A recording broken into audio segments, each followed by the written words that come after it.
I'm Ann LeClaire, and we're here to share another segment of As Fresh as It Gets in San Mateo County. We're visiting farms, we're talking to winery owners, you name it. We want to let you see behind the scenes.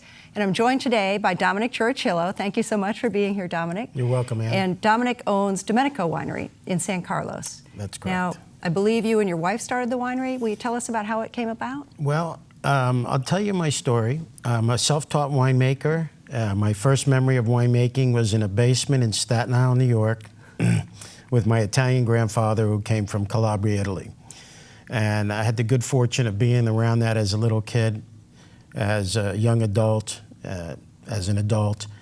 And my grandfather made wine with California grapes, which were shipped by the produce people from California into New York. Amazing. And he made wine every year of his life until he couldn't do it anymore. I went in the real estate business and in 1987 picked it up as a hobby and started making wine with his little hand crusher and his little press. Made 2 barrels of wine, shared the wine with family and friends. The wine turned out well. It was a lot of fun, so we invited people to come next year. We went from 2 to 20 barrels in a basement in Seaside Heights, New Jersey. And every year after that, it kept growing until it evolved into an actual business. We launched the business in the mid-90s as the Bacchus School of Wine in New Jersey. And it evolved to the point where we actually franchised it in the late 90s. I moved my family here in 1997. Closer to the grapes? Get closer to the grapes, exactly, because I ship grapes to New Jersey. Right. I've been doing that for about 20 years. We ship about 200 ton of grapes every year in refrigerated trucks. And that business is still going. And we launched Domenico Winery here in 2004. We also have a winemaking club here as well.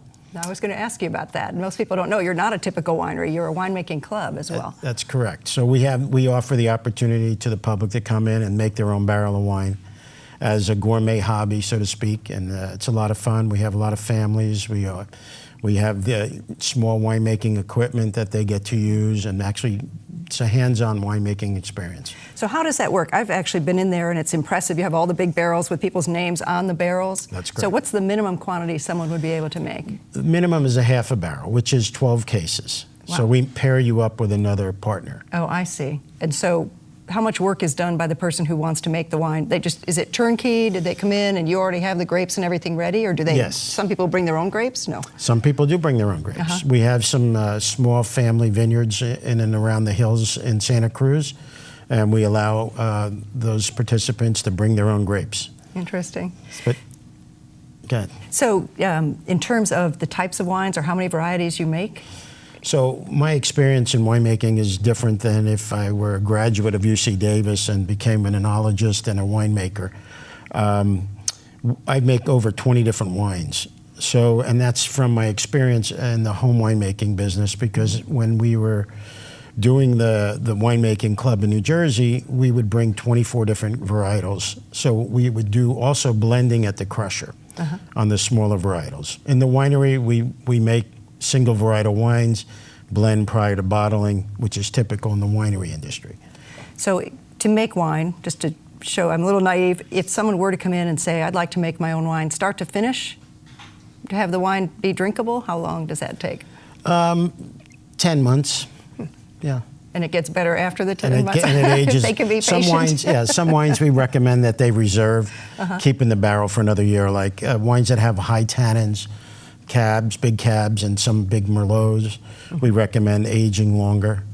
And then I know periodically you do wine tasting dinners at restaurants. Do you also distribute to restaurants? Or? Yes, we're in about 40 different restaurants by the glass program, where you can have our wines by the glass, in a restaurant. So what's the most fun part about owning and operating a winery like yours? Well, it's a lifestyle business, but it's a passionate business. Yes. We work hard, but we enjoy ourselves as much as we can in the process. Probably a lot easier when you're in the wine business, I would think.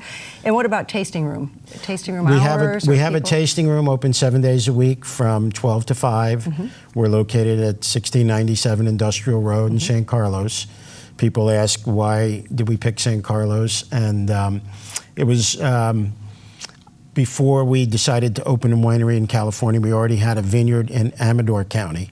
So I grow Syrah and Primitivo on 8 acres there. We have additional land to plant, but my wife wasn't ready to move into a farm setting. So she's a city girl, and you know she likes green acres. She likes this area. Green acres, right? That makes sense. So we're postponing that. My goal is to someday relocate, you know, some of the winery business out there. So most of your grapes come from Santa Cruz County, or the Santa Cruz Mountains, I should say, which is normally our appellation right. for the so local. We're members of the Santa Cruz Wine Right. Growers Association because that's the closest viticultural area. Right. So we do Chardonnay and Pinot Noir from Santa Cruz. And the association is a great way to market Domenico Winery to the local businesses and to Santa Cruz appellation. So you're an expert on wine. I mean, to me, the Santa Cruz Mountain appellation is taking off. I think people are starting to recognize it. How do you think it compares to other areas? And it's very unique. We've got different soils, unique climate. Being near the ocean, it's cooler. So Chardonnay and Pinot Noir tend to grow really well in those cooler climates. They like the little bit of fog. They do like heat as well, but it seems it's a nice balance. And in the hotter regions, they've been very successful growing Cabernets and other varietals as well. And doesn't that association have a passport system? There's some kind of a system where you can do multiple wine tastings? That's correct. I think it's 2 or 3 times a year. There's a passport where you can buy a passport and go to all the wineries. And a lot of them don't even have tasting rooms, so it's kind of unique. They open up for those special weekends, and that's a lot of fun. Right.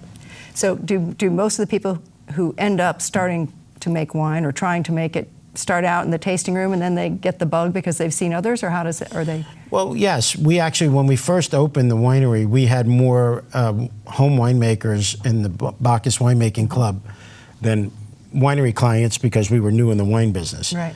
It's since shifted since the economy changed a little, but we still have a good group of home winemakers, and we're always getting more from people that do come in. And we do hold special events like barrel tasting parties for the home winemaking club, and invite the general public to those. So it's an exciting. The other new thing we're offering is we're actually expanding our space to allow other small wineries to come in and utilize our equipment. Ah, interesting.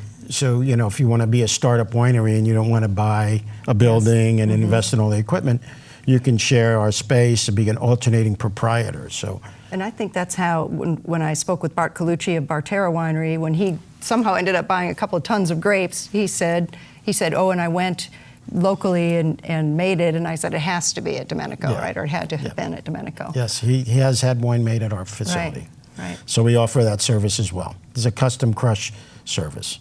And then you also have special events, I think. I've seen. Yes, we have a great facility. We're approved to host up to 250 people. And we do weddings, anniversary parties, bar mitzvahs, bat mitzvahs. You name it. You name it, we have the party. It's a great facility for parties. And we're working on a little bit of a nicer curb appeal for the outside. And hopefully in the next 6 months we'll have that, so it'll have a new look from outside. And your wife Gloria is involved in the business. What's her role in Every the business? day. Long days. We're partners, and she's the CFO, and she oversees all the events. Great. Well, Dominick, thank you so much for being here. Thank you, Ann. Appreciate it.